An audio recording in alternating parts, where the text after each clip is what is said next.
UPA के कार्यकाल में अडानी को इन्होंने 72,000 करोड़ का लोन दे दिया। क्यों दिया?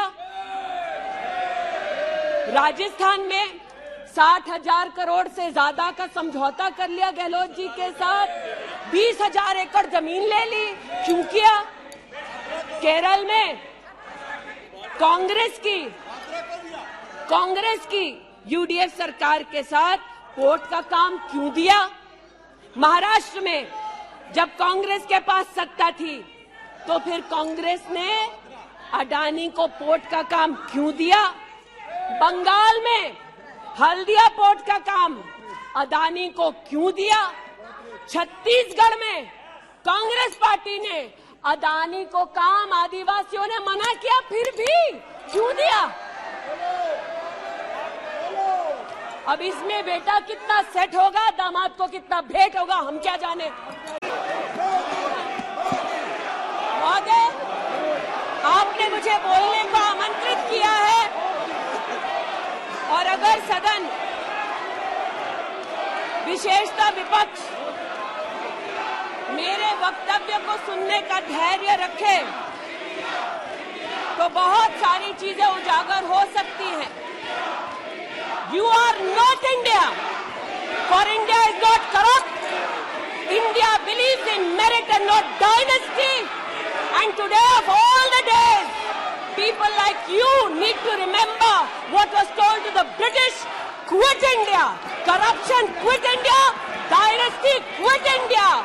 Merit now finds place in India. अध्यक्ष महोदय,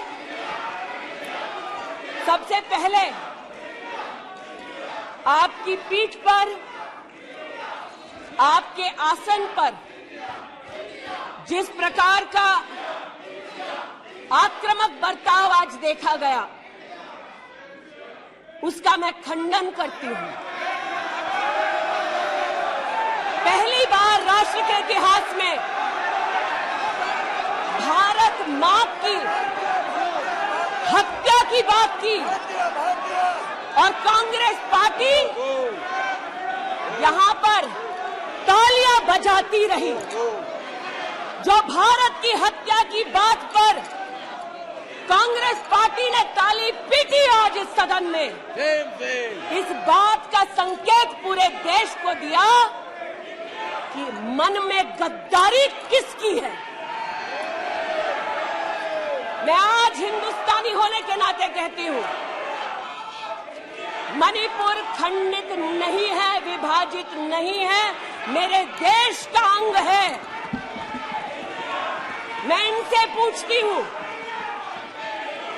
इन्हीं के अलायंस के एक सदस्य बैठे हैं जिन्होंने तमिलनाडु में कहा कि भारत का मतलब मात्र उत्तर भारत।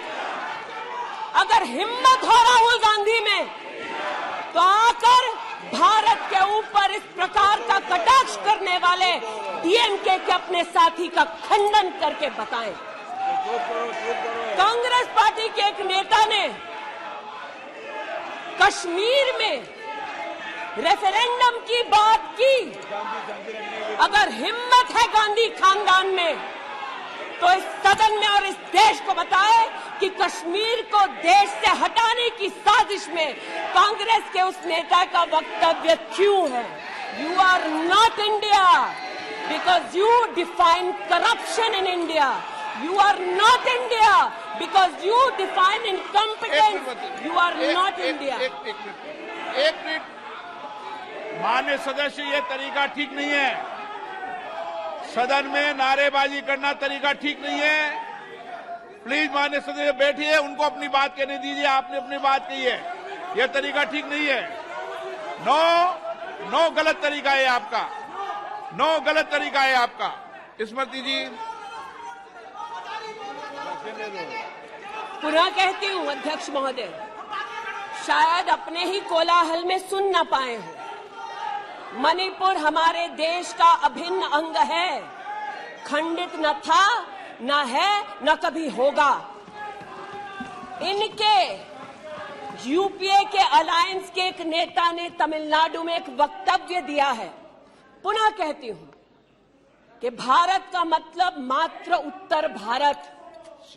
मैं आज गांधी खानदान से, कांग्रेस पार्टी से पूछना चाहती हूं, क्या भारत केवल उत्तर भारत है? अगर दम है तो अपने पार्टनर को मुंह तोड़ जवाब दे, अगर हिंदुस्तान में आस्था रखते हैं। कांग्रेस के एक नेता ने, अध्यक्ष महोदय, कोर्ट में जाकर वक्तव्य दे दिया कि कश्मीर में रेफरेंडम की तलाशना चाहिए संभावना। मैं आज कांग्रेस पार्टी से पूछना चाहती हूं, क्या उनके आदेश अनुसार ये वक्तव्य कि कश्मीर का खंडन हो, भारत विभाजित हो, क्या ये कांग्रेस के नेतृत्व के आदेश के अनुसार है? अध्यक्ष महोदय, पुनः कहती हूं, हमारे राष्ट्र के संसदीय इतिहास में आज तक भारत मां की हत्या की बात करने वाले कभी भी बैठकर मेज नहीं थपथपाते। कांग्रेसियों ने बैठकर मां की हत्या के लिए मेज थपथपाई है। ये बात करते हैं इंसाफ की, ये चेहरा धूमिल है, ये चेहरा धूमिल है। मैं बताऊं किसका चेहरा है, मैं बताऊं किसका चेहरा है अध्यक्ष महोदय। ये चेहरा है गिरिजा टिक्कू का। सुन लीजिए पंडितों की दास्तान आप भी। गिरिजा टिक्कू का यह चित्र है। 90 के दशक में एक महिला यूनिवर्सिटी में अपना पेचेक लेने जाती है। सारी बातें करूंगी। अपना पेचेक लेने जाती है, बस से घर लौटने का प्रयास करती है। उसको 5 मर्द बस से खींचकर टैक्सी में ले जाते हैं, बलात्कार करते हैं और फिर आरी से उसका बदन काट देते हैं। जब गिरिजा टिक्कू के जीवन पर एक फिल्म में एक प्रति आया, मैं आज कहना चाहती हूं कि कांग्रेस के कुछ प्रवक्ताओं ने उसको प्रोपेगेंडा कहा। सरला भट्ट, आप नहीं चाहते कश्मीरी पंडितों की दास्तान कहीं सुनाई जाए, आप नहीं चाहते वो आइडेंटिफाई हो एज विक्टिम्स। सरला भट्ट मेडिकल स्टाफ थी। 90 के दशक में उसको उसके इंस्टीट्यूट से अगवा करके गैंग रेप किया गया और सड़क के किनारे रखा गया। आज मैं पूछना चाहती हूं कि एक तरफ इनकी अलायंस के लोग हिंदुस्तान को विभाजित करने की बात करते हैं, ये आज अपने आप को इंसाफ के पुजारी बताते हैं, लेकिन मुझे बताइए गिरिजा टिक्कू, सरला भट्ट को कब इंसाफ मिलेगा? हर गली, हर मोहल्ले में एक स्लोगन गूंजता था पंडितों के बीच, रलियू सलियू गलीव। पुनः कहती हूं, रलियू सलियू गलीव। आप चिल्लाना बंद करें, समझे पहले। रलियू सलियू गलीव। या तो अपना धर्म बदलो, या कश्मीर छोड़ो, या यहीं मरो। उनकी आवाज भारत की आवाज नहीं है। उनकी आवाज को आपने कभी नहीं सुना। मैं आज कहती हूं, इन्होंने कहा अश्रु बहाए, भ्रमण किया 84 के दौरान में। मुझ जैसे कई लोग देश की राजधानी में थे और किसी का वक्तव्य ना सुने। अध्यक्ष जी, एक पत्रकार है प्रणय गुप्ता, उन्होंने लिखा कि सिख बच्चों को कैस्ट्रेट करके उनके अंगों को उनकी मां के मुंह में ठूसा गया। आज बोलती हूं, त्रिलोकपुरी में 30 औरतों को इकट्ठा करके चीला गांव में ले जाकर उनका बलात्कार किया। सुल्तानपुरी में एक महिला ने एफिडेविट दी है, मेरे हस्बैंड को मार दिया, बेटी को शादी से एक रात पहले उठाकर ले गए और उसका बलात्कार किया। एक 39 साल की मां ने कहा सिख दंगों के दौरान कि ना सिर्फ मेरे पति को मारा, ना सिर्फ मुझे गैंगरेप किया, बल्कि मेरे सामने मेरे बेटे पर केरोसिन छिड़ककर उसको आग लगा दी गई। और आज ये भारत की बात करते हैं। कहते हैं कि कश्मीर से कन्याकुमारी तक 130 दिन चल रहे थे। मैं जोड़ों के दर्द पर भाषण नहीं दूंगी अध्यक्ष महोदय, लेकिन इतना जरूर कहूंगी कि जिन वादियों को हिंदुस्तान ने खून से सना देखा है, जिन वादियों में गोलियों की आवाजें हर दिन सुनाई देती थी, जब ये उन वादियों में गए तो जैसे कश्मीरी कहते हैं शीन जंग कर रहे थे, बर्फ के गोलों के साथ अपने के किसी परिजन के साथ खेल रहे थे। अध्यक्ष महोदय, ये तब संभव हुआ जब प्रधानमंत्री मोदी ने धारा 370 हटाई। आज इस सदन में उल्लेख हुआ है कि ये गए हैं। I have been to Manipur, you might have not been. आज इस सदन में उल्लेख हुआ है कि ये यात्रा में गए और यात्रा में क्या आश्वासन दिया कि अगर इनका बस चले तो धारा 370 ये पुनः स्थापित कर दे। धारा 370 की वजह से कश्मीर की बेटियों को दहेज के लिए अगर प्रताड़ित किया जाता था तो वहां की बेटियों के पास कानून का सहारा नहीं था, क्योंकि इन्होंने धारा 370 लगाई। कश्मीर में अगर बेटियां प्रदेश के बाहर ब्याही जाती थी तो उनके पैतृक संपत्ति पर उनका अधिकार समाप्त हो जाता था, क्योंकि इन्होंने धारा 370 लगाई। कश्मीर में अगर 14 साल से कम उम्र की बच्ची का 18 साल से कम उम्र की बच्ची का ब्याह रचा दिया जाता था तो उसे कानून का संरक्षण नहीं मिलता था, क्योंकि इन्होंने धारा 370 लगाई। आज जो भग गए हैं सदन से उनसे कहना चाहती हूं कि इस देश में न धारा 370 लौटेगी। इस देश में कभी भी पंडितों को रलियू सलियू गलियू का धमकी कोई देने वाले बचेगा नहीं।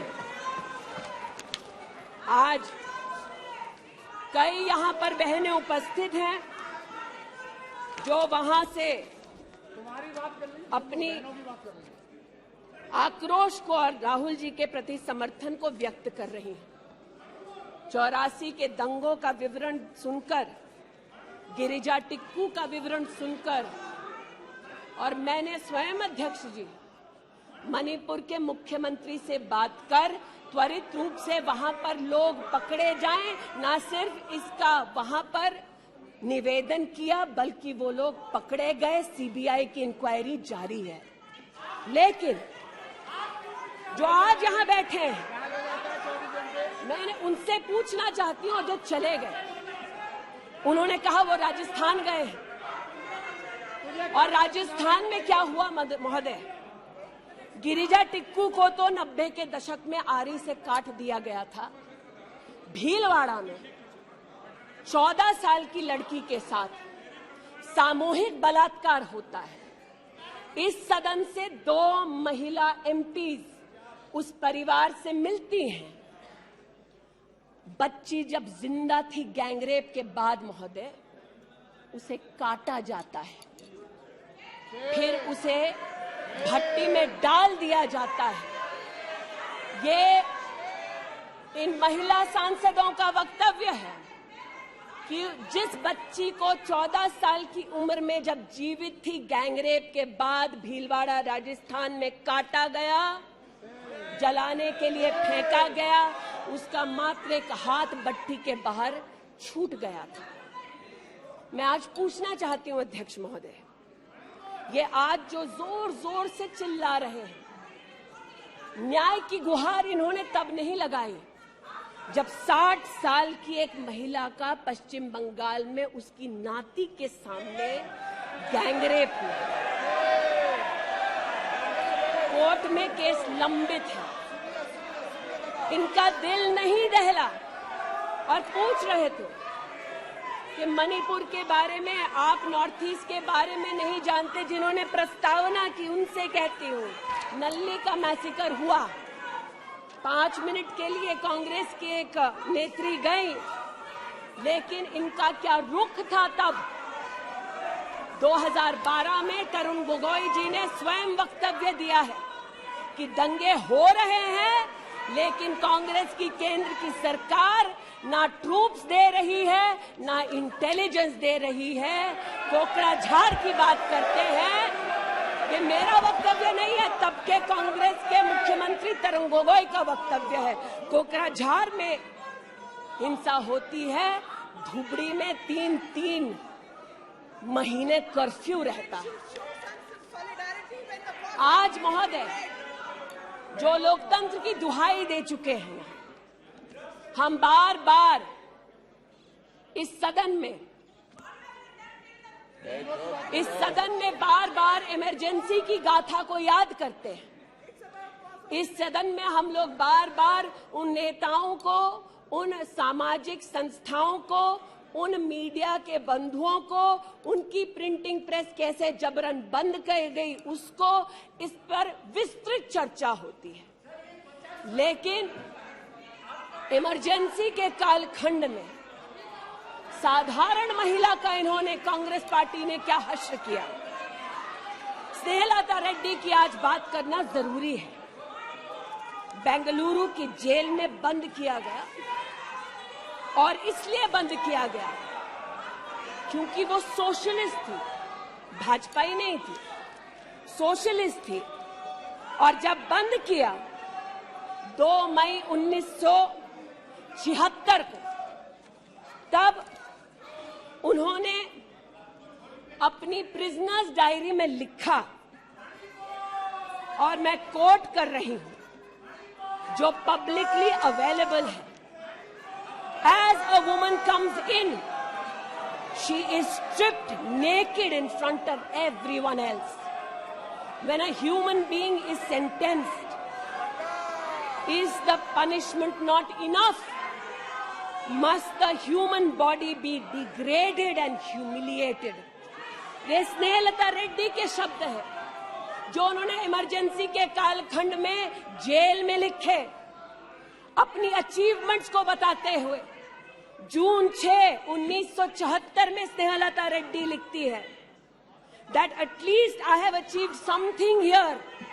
I have stopped the horrible beatings the women prisoners used to get. ये कांग्रेस का इतिहास है, और ये भारत की बात करते हैं। अस्थमा की पेशेंट थी ये महिला, जेपीजी को तो डायलिसिस ना करने दिया, अस्थमा की इस पेशेंट को दवा नहीं लेने दी। वो 2 बार एस्थमेटिक कोमा में गई, और एस्थमेटिक कोमा में जाते जाते जब उनकी हालत बिगड़ी तो पैरोल पर उनको 15 जनवरी 77 में छोड़ा। चार्जशीट में इस औरत का नाम नहीं था, और 5 दिन बाद उनका देहांत हो गया। इनका इतिहास खून से सना है, और जिनकी हत्या हुई आज वो इनको कटघरे में नहीं ला सकते, इसलिए आज इस सदन में मैं उनका नाम ले रही हूं, उनके बारे में बोल रही हूं। चाहते हैं कि मणिपुर पे चर्चा हो, मणिपुर पे चर्चा करने के लिए बार बार पार्लियामेंट्री अफेयर्स मंत्री ने गुहार लगाई, बार बार देश के गृह मंत्री ने कहा, हमारे श्रद्धेय राजनाथ जी ने भी कहा कि आप मणिपुर पे सदन पर चर्चा कीजिए, हम चर्चा के लिए तैयार हैं। भागे ये, हम नहीं। भागे ये और हम नहीं। और भागने के पीछे कारण क्या? क्योंकि गृह मंत्री जब बोलने लगेंगे, परतें जब खुलने लगेंगी, तब ये मौन साध लेंगे। मौन मुद्रा का उल्लेख हुआ था, मौन थे ये लोग कई चीजों पर, और आज भी हैं। अध्यक्ष महोदय, मेरे हाथ में केपीएमजी की एक रिपोर्ट है जो इनके कार्यकाल से संबंधित है। जो कहता है कि करप्शन की वजह से यूपीए की कार्यकाल में हमारे देश की जीडीपी की ग्रोथ को 9% का नेगेटिव इंपैक्ट होगा, ये अंतर्राष्ट्रीय एजेंसीज बोल रही थी, लेकिन ये चुप थे, आज भी चुप हैं। जो लोग जीरो लॉस थियरी सिखाते थे, आज उसी कांग्रेस के एक नेता को कोयला घोटाले के लिए सजा हुई है और वो चुप है। लेकिन चुप और बहुत सारी चीजों में रहे महोदय। 2005-06 में यूपीए की सरकार को ये ज्ञात हो गया था कि खुले में शौच करने की वजह से महिलाओं का बलात्कार हो रहा है। 2005-06 में इनको पता था, ये सरकारी सर्वे में ज्ञात हुआ है, लेकिन ये चुप थे। 2010 में वर्ल्ड बैंक की रिपोर्ट ने कहा, इनकी तब सरकार थी, कि स्वच्छता न होने की वजह से देश की जीडीपी पर 6.4 का नेगेटिव इंपैक्ट है। ये चुप रहे। महिला का बलात्कार खुले में शौच में हो रहा था, इनको पता था, ये चुप रहे। 2014 तक देश में केवल 39% आबादी को इन्होंने टॉयलेट की व्यवस्था सुनिश्चित करके दी। 2019 तक 100% कवरेज हुआ। 110 मिलियन टॉयलेट। ये हंसते हैं इस पे अध्यक्ष जी। शायद इनको पता नहीं है कि एक महिला के लिए दिन की शुरुआत में शौच के लिए बाहर जाना या सूर्यास्त का इंतजार करना, शौच के लिए बाहर जाना और वहां उसका शारीरिक शोषण होना, बलात्कार होना, ये कितनी बड़ी सामाजिक और क्रिमिनल चुनौती है, इस बात से इनको कोई सरोकार नहीं, इसलिए उपहास का विषय बनाते हैं। आज मुझे ये कहते हुए शर्मिंदगी है कि मैं यहां पर कह रही हूं कि खुले में शौच करने वक्त औरत का बलात्कार होता है, ये उपहास उड़ा रहे हैं और महिला उपहास उड़ा रही है। शायद यही लक्षण है कांग्रेस नीत अलायंस के कि औरत का बलात्कार हो तो ये हंसे, भारत मां की हत्या की बात हो तो ये यहां पर तालियां पीटे, ये कांग्रेस का लक्षण है।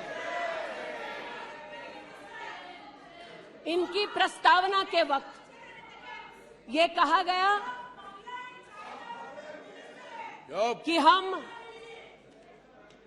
बात करेंगे मात्र एक व्यक्ति से, हम किसी मंत्री से बात नहीं करेंगे, क्योंकि मंत्रियों की कार्यशैली पर इनको चर्चा नहीं करनी।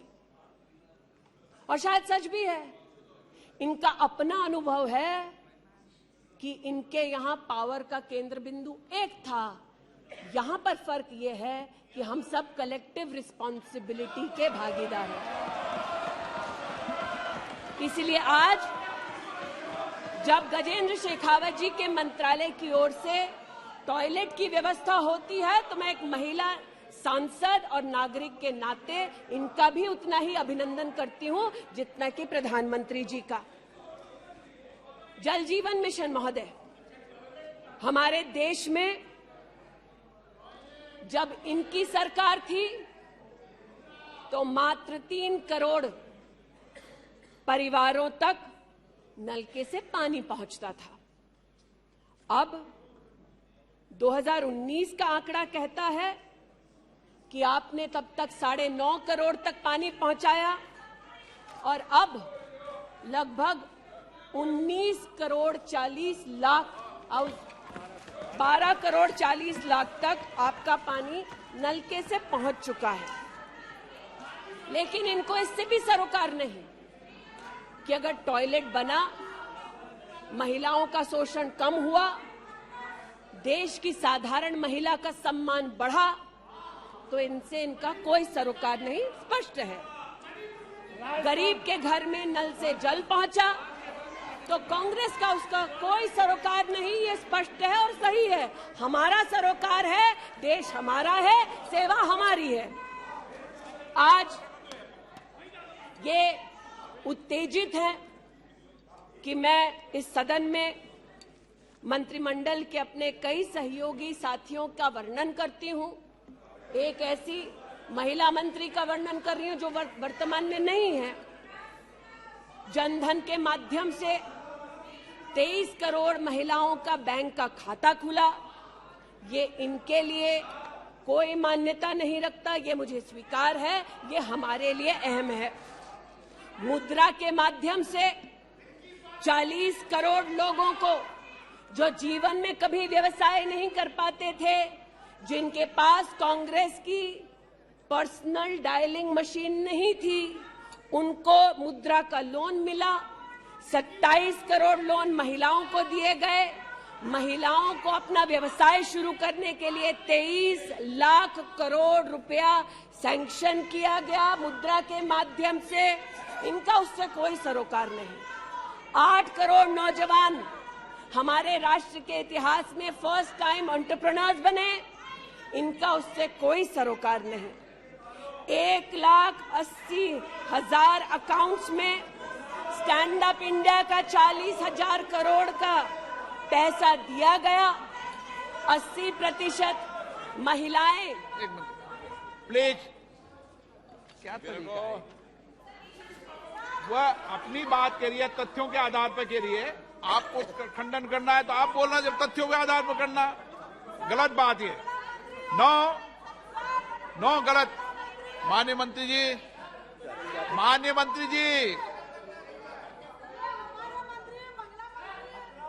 आपकी अनुमति से सर मैं पुनः बोलूं तो जैसा कि मैंने कहा, महिला का अगर आर्थिक सामाजिक उत्थान होता है तो इससे इनको कोई सरोकार नहीं। सेल्फ हेल्प ग्रुप की बात करते हैं। जब इनकी सरकार थी तब मात्र 19 लाख सेल्फ हेल्प ग्रुप्स को इन्होंने 80,000 करोड़ का लोन दिया। हमने 9 करोड़ महिलाओं को 5 लाख करोड़ की आर्थिक व्यवस्था करके दी देश के सेल्फ हेल्प ग्रुप में। यह हमारा अभिमान है। जो आज महिला के बारे में चर्चा कर रहे हैं, बंद करो सर। जब इन्होंने महिला संबंधित बजट की व्यवस्था की तब इनके कार्यकाल से 130% ज्यादा बजट हमारे प्रधानमंत्री जी ने देश की महिलाओं को समर्पित किया। ये हमारा अभिमान है। आयुष्मान भारत के अंतर्गत 10 करोड़ परिवारों में महिलाओं को आयुष्मान भारत का कार्ड मिला। आज तक 2 करोड़ 60 लाख महिलाओं ने हॉस्पिटल वेलनेस सेंटर में सुविधाएं ली। ब्रेस्ट कैंसर में 12 करोड़, सर्विकल कैंसर में 8 करोड़ महिलाओं ने स्क्रीनिंग कराई। इनका उससे कोई सरोकार नहीं, बल्कि इनका उनसे सरोकार है दिल्ली में, जिन्होंने आयुष्मान भारत योजना दिल्ली में लागू ही नहीं की। इनका उनसे सरोकार है। देश में मोदी सरकार में 3 करोड़ 84 लाख घर बने, जिनमें से 2 करोड़ 86 लाख महिलाओं को मिले। इनका उनसे कोई सरोकार नहीं, क्योंकि गरीब महिला लखपति दीदी बन गई, वो हमारा अभिमान है, इनका नहीं। हमारे देश में 8 करोड़ 50 लाख बेटियों ने समग्र शिक्षा के माध्यम से स्कूल में सेवा ली, मुफ्त टेक्स्ट बुक की सेवा ली। बेटियां का ये उपलब्धि हमारा अभिमान है, इनका नहीं। 5 लाख से ज्यादा बेटियों के लिए स्कूलों में अलग से टॉयलेट की व्यवस्था हुई। ये इनका अभिमान नहीं, हमारा अभिमान है। हमें अपनी बेटियों पे गर्व है। 5 लाख दिव्यांग बेटियों को मंथली स्टाइपेंड मिलता है। ये सेवा हम देश की बेटियों को दे सकते हैं। ये हमारे लिए बहुत बड़ा प्रभु का उपकार है। 1,28,000 बेटियों को मेरिटोरियस स्कॉलरशिप दी जाती है, 12,000 रुपए की हर साल। ये सेवा का मौका परिवारों ने हमको दिया। 2 लाख से ज्यादा बेटियों को सेल्फ डिफेंस की ट्रेनिंग दी जा रही है। आज एलिमेंट्री एजुकेशन में बेटियों की एनरोलमेंट 100% है इस देश में। ये हमारे देश के लिए गौरव की बात है। आज पहली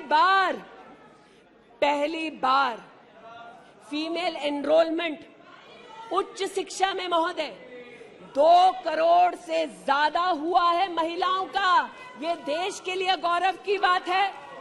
आज दलित बेटियों का एनरोलमेंट बढ़ा है 38%। दलित बेटियों का उल्लेख करती हूँ, ये चिल्लाते हैं इनको दलित बेटियों से सरोकार नहीं, हमको है। ये हमारे लिए गर्व की बात है। आदिवासी बच्चे लड़कियां 63% उनका एनरोलमेंट बढ़ा महोदय।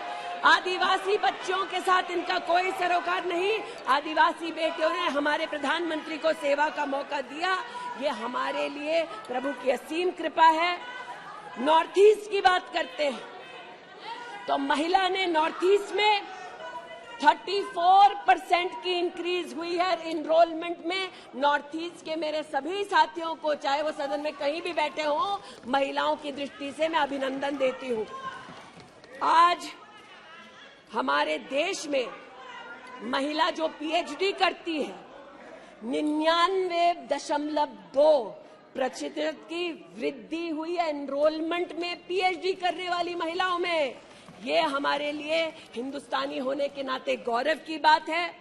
आज जो महिला शैक्षिक संस्थानों में सेवा दे रही, यूनिवर्सिटीज में, इंस्टीट्यूशंस में, कॉलेजेस में 66%, 66% उनकी वृद्धि हुई है। आप हो करते जाएं, हम तो उनके लिए बल्ले बल्ले ही करेंगे।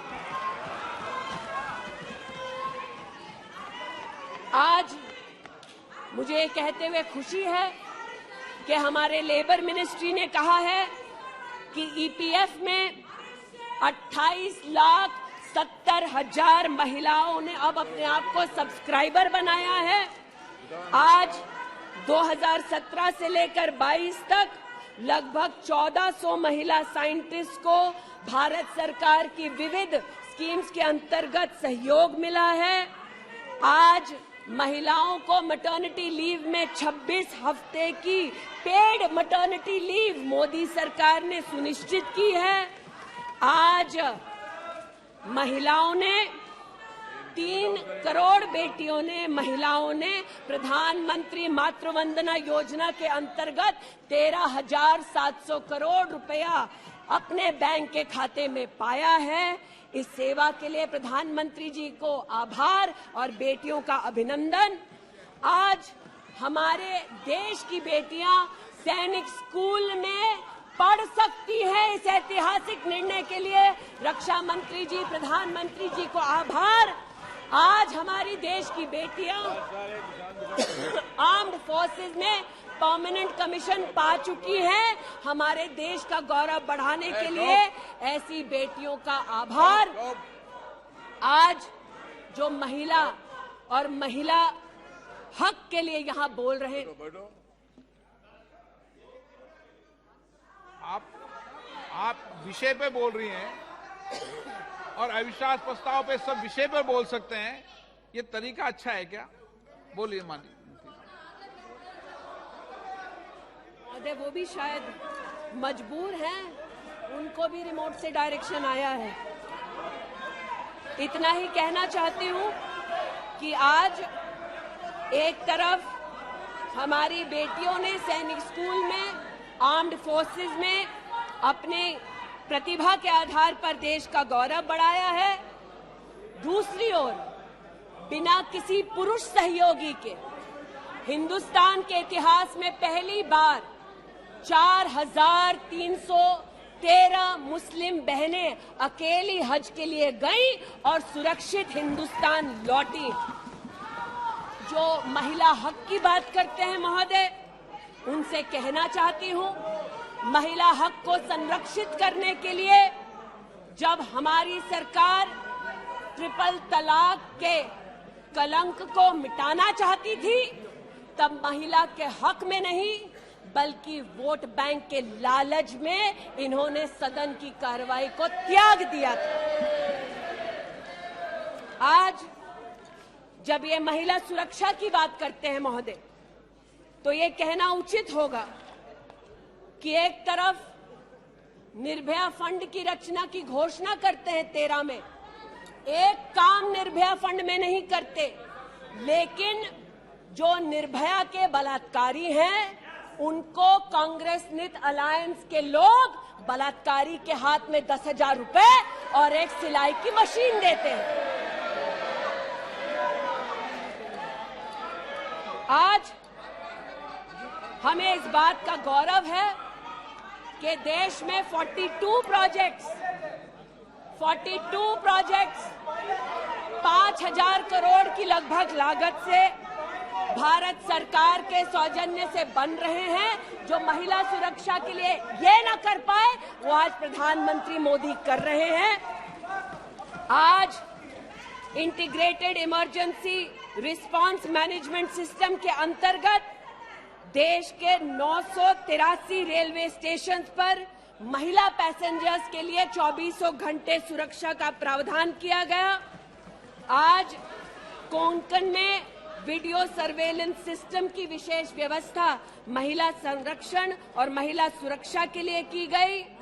आज चूंकि रेल मंत्री बैठे हैं, आर्टिफिशियल इंटेलिजेंस के आधार पर facial recognition system, integrated surveillance system, ये सब भारत सरकार के सौजन्य से महिला सुरक्षा के लिए प्रधानमंत्री मोदी ने सुनिश्चित की।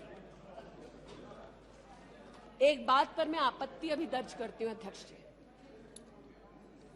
कि जिनको आज मुझसे पहले वक्तव्य देने का अधिकार दिया गया, उन्होंने जाते जाते एक अभद्र यहां पर लक्षण के दर्शन दिए। It is only a misogynistic man who can give a flying kiss to a parliament with seats female members of parliament. ऐसी गरिमा विहीन आचरण को इस देश के सदन में कभी नहीं देखा गया। ये उस खानदान के लक्षण हैं, ये आज सदन में देश को पता चले। लेकिन कहां गए हैं, वहां पर क्या हालात हैं अध्यक्ष महोदय? गोद भराई के नाम पर राजस्थान में भास्कर ने लिखा है कि राजस्थान की कांग्रेस की सरकार जेब भराई कर रही है। 13 से 20 महीने का घरबाशय दिखाया जा रहा है राजस्थान में और भारत की तिजोरी से पैसा लूटा जा रहा है। इनका सरोकार महिला उत्थान से नहीं, ये महिला के बारे में क्या सोचते हैं, इनकी क्या हरकतें हैं, इनके नेता ने जाते जाते यहां पर उसको प्रसारित कर दिया है। लेकिन इन्हें सरोकार इनके नेता को किससे है? चीन से है। तो चूंकि सब चीन में इतनी रुचि लेते हैं कांग्रेस पार्टी के नेता, इसलिए आज एक सुखद समाचार भी सुनाती हूं। चीन में 31st यूनिवर्सिटी गेम्स हुआ। 1959 से लेकर आज तक भारत को मात्र 18 पदक मिले। इस बार 26 मेडल का रिकॉर्ड हिंदुस्तान के बच्चों ने स्थापित किया। भारत मां के टुकड़े के लिए तालियां बजाते थे, भारत मां के बच्चों के लिए तो बजा दो। 11 गोल्ड, 5 सिल्वर, 10 ब्रॉन्ज। आज देश के यूनिवर्सिटी के छात्र देखें कि 31st यूनिवर्सिटी गेम में भारत का नाम रोशन करने वाले छात्रों के लिए मैं गुहार लगा रही हूं कि कांग्रेस पार्टी यहां अभिनंदन कर दे, लेकिन वो अभिनंदन से भारत के बच्चों को वंचित रखते हैं।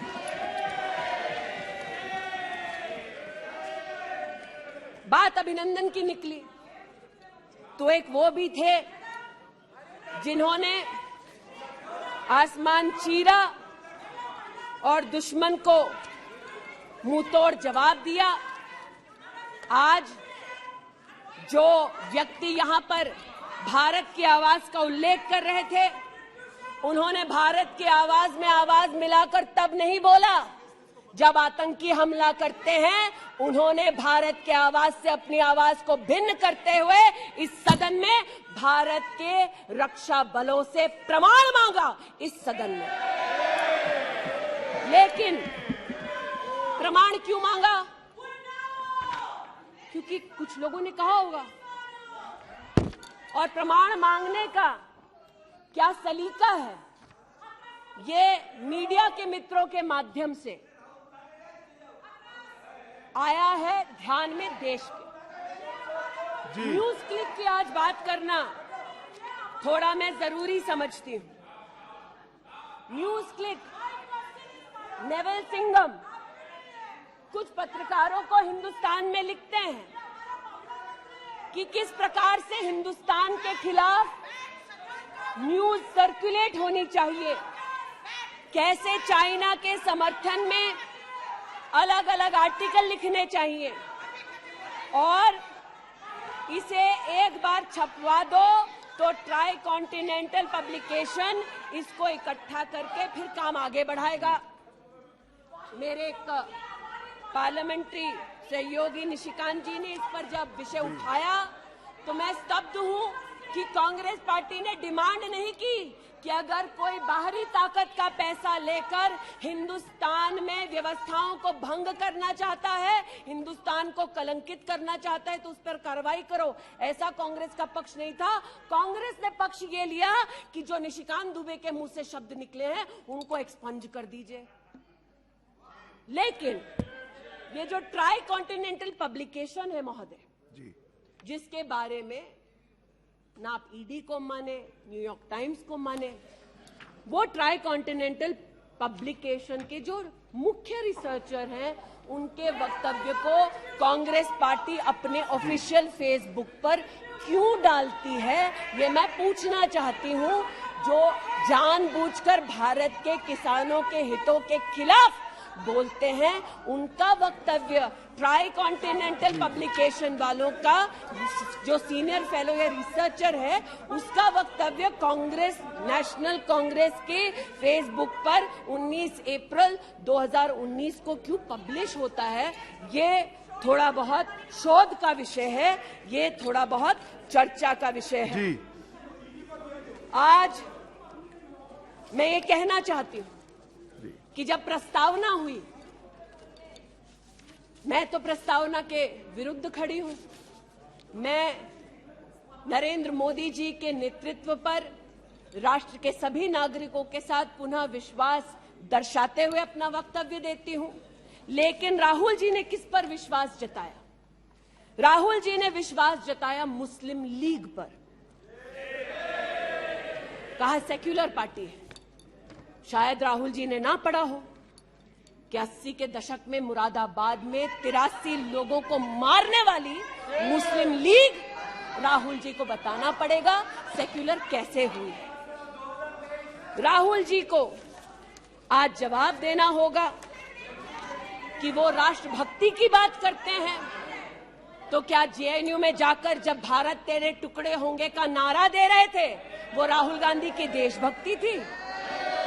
राहुल गांधी को आज जवाब देना होगा, है तो नहीं। उनको आज जवाब देना होगा।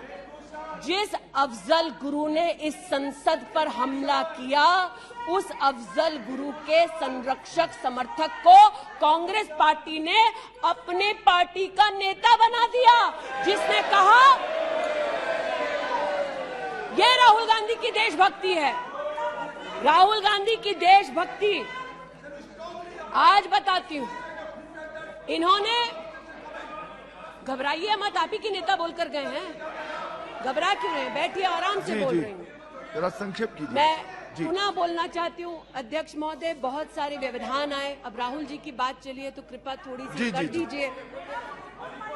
दोबारा कहती हूँ, क्या बोले हैं और क्या बाहर बोले हैं। देश के बाहर गए तो कहा आइडियाज ऑफ इंडिया कॉन्क्लेव में that there is going to be a Mars upsurge India has massive amount of polarisation, ये राहुल गांधी के शब्द हैं।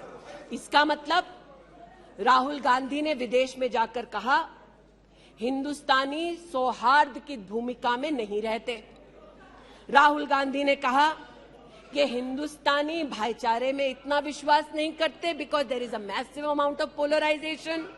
और राहुल गांधी ने कहा there is going to be a mass upsurge. Now the question is, how can the opposition effectively use the upsurge to change politics? मतलब उन्होंने कहा कि देश में उथल पुथल होगी। मैं स्पष्ट करना चाहता हूं, विपक्ष इस उथल पुथल को कैसे इस्तेमाल कर सकता है, ये मैं सोच रहा हूं।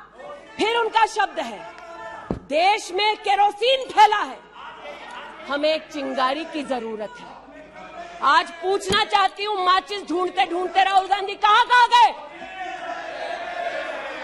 अमेरिका गए?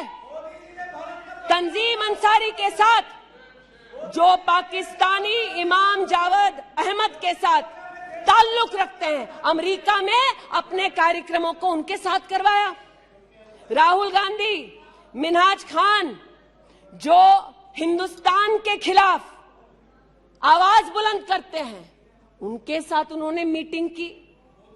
आज जो लोग इस देश में एस्पियोनाज के लिए पकड़े जाते हैं, उनका राहुल गांधी ने जाकर विदेश में समर्थन किया। वे तब से अडानी अडानी कर रहे हैं, तो अब थोड़ा मैं भी बोल दूं। फोटो मेरे पास भी है। इतना ही खराब है तो जीजा जी उसके साथ क्या कर रहे हैं? तो निशिकांत जी सही कहा, किसी को सेट करो, किसी को भेंट करो। पूछना चाहती हूं, 1993 में मुंद्रा पोर्ट में कांग्रेस की सरकार ने अडानी को जगह दी। तब प्रधानमंत्री कौन थे? कांग्रेस के थे। वित्त मंत्री कौन थे? मनमोहन सिंह थे। अडानी बोल रही हूं। यूपीए के कार्यकाल में अडानी को इन्होंने 72,000 करोड़ का लोन दे दिया। क्यों दिया?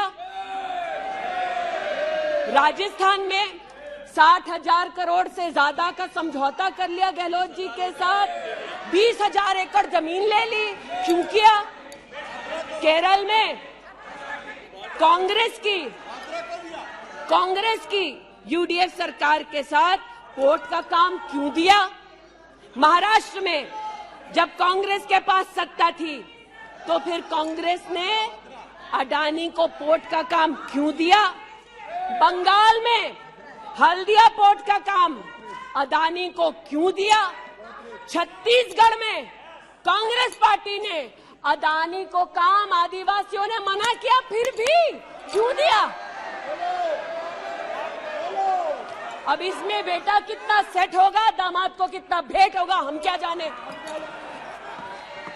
लेकिन आज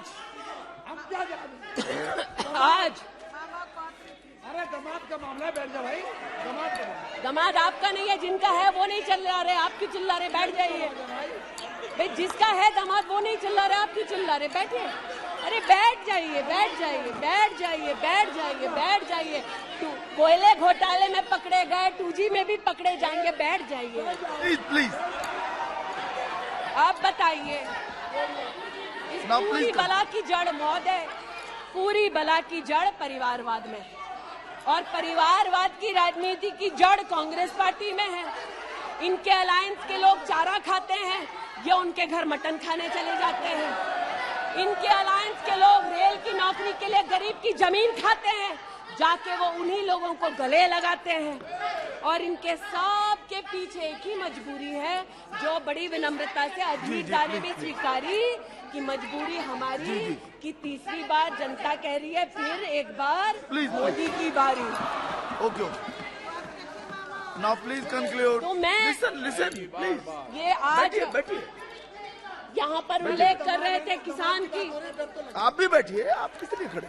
ये बात आज कर रहे थे किसान की, तो किसान का क्या हश्र करते हैं वो मैं बताना चाहती हूँ। अध्यक्ष महोदय, थोड़ी सी मुझे मोहलत दे दें। ये मैं कहना चाहती हूँ उस क्षेत्र की बात बैठिए बैठिए जिसकी मैं प्रतिनिधि हूँ, जहाँ पर बैठिए गरीब, बैठिए बैठिए किसान, प्लीज बैठिए दलित प्लीज। मांग कर रहे थे विद्यालय की। 1982 में किसानों ने 4 बीघा 2 बिस्वा जमीन इंटर कॉलेज के लिए दी और अमेठी में धोखे से किसानों की ये जमीन हड़पने वाले फाउंडेशन का नाम गांधी खानदान है। 2016 में राहुल जी दौरे में गए तिलोई, वहाँ पर लोगों ने कहा 200 छात्रों ने सुनिए कि जमीन वापस सुनिए। दो, हमारे लिए कॉलेज की व्यवस्था करो। इन्होंने अपने अलायंस पार्टनर के साथ उन छात्रों को जेल भगा दिया। 17 में जेल भगाया। सेठा गौरीगंज में प्रमाण है, आ जाओ गौरीगंज, दूध का दूध पानी का पानी यही कर दूंगी। गौरीगंज सेठा रोड पर जमीन हब्जा ली। भूसियावा मार्ग पर नरसिंह भानपुर पर मुंशीगंज में जमीन हत्या ली। ये उनका संस्कार है। जमीन कौन कौन हड़पता है, ये कांग्रेस की गाथा स्पष्ट है। जहां ये हैं वहां पर आज मैं अभिनंदन देती हूं रेल मंत्री का कि रेल कोच फैक्ट्री रायबरेली में भी 10,000 कोचेस तब बनी जब नरेंद्र मोदी देश के प्रधानमंत्री बने। पीड़ा हो रही है जी। मैं बस इतना बताना चाहती हूँ कि आज जो किसानों का दम भरते हैं, बालियान साहब शायद यहाँ नहीं है, मैं अमेठी के किसानों की ओर से विशेष बालियान साहब आपको नतमस्तक होकर आभार व्यक्त करती हूँ। राष्ट्र के इतिहास में पहली बार अमेठी में खाद की रैक उतरी जब मोदी आए। इन्होंने न खाद दी, गौरीगंज में किसानों पर लाठीचार्ज करते थे। राजनाथ जी इसके साक्षी हैं। इन्होंने 80% लोगों के पास अमेठी में, जहां 5 दशक इन्होंने राज किया, 80% लोगों को शौचालय नहीं दिया, 60% लोगों के घर में बिजली नहीं दी। और ये आज लोकतंत्र की बात करते हैं, अपनी प्रतिभा की बात करते हैं। आज मैं आभार व्यक्त करती हूँ। अमेठी का पहला सैनिक स्कूल मोदी जी ने दिया। 7.5 लाख लोगों को मुफ्त अनाज मोदी जी दे रहे हैं। अमेठी का आज पहला मेडिकल कॉलेज, जिसके नाम से इस खानदान ने जमीन हड़प ली थी, वो नरेंद्र मोदी ने दिलवाई। आज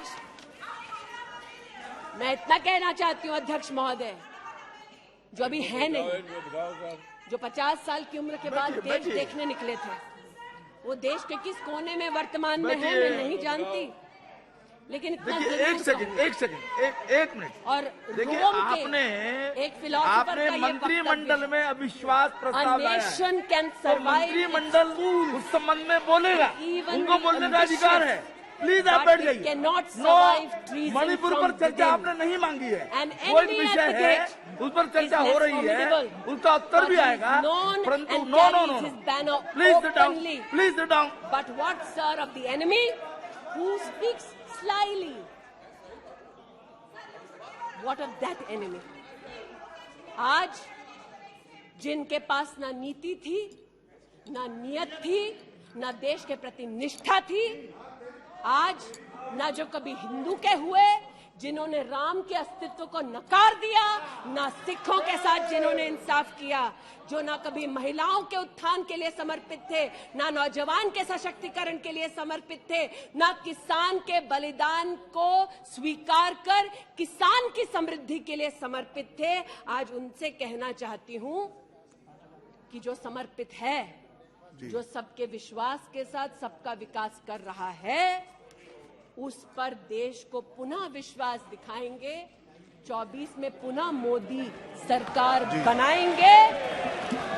इस अविश्वास प्रस्ताव का मैं निषेध करती हूं और भारत मां का जयकारा लगाते हुए जो भारत मां की हत्या की बात कर रहे थे महोदय, उनसे कहना चाहती हूं, अंग्रेज आए चले गए, मुगलिया सल्तनत आई खत्म हो गई, हिंदुस्तान आज भी है और आगे भी रहेगा। और हिंदुस्तान इस देश की तिजोरी की चाबी वापस उनकी माताजी के हाथ में नहीं देगा।